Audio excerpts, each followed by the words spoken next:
大家好，我是田园，今天给大家分享一个鸡蛋泡泡的做法。首先我们在大碗中打入3颗鸡蛋，鸡蛋的重量大约是180克，然后用筷子先把它们充分搅拌均匀，搅匀后我们再加入230克的温水，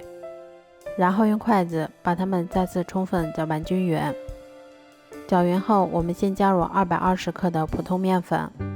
再加入3克食用小苏打，然后用筷子把它们一直搅拌成像这种细腻粘稠的糊状就可以啦。面糊调好后，先给它盖上保鲜膜，让它先醒面30分钟左右。面糊醒好后，我们先加入1勺盐，再加入1勺五香粉，最后再加入适量的葱花，然后用筷子把它们再次充分搅拌均匀就可以啦。面糊调好后，我们先多烧一些食用油，油温烧至5成热的时候，再依次下入我们调好的面糊，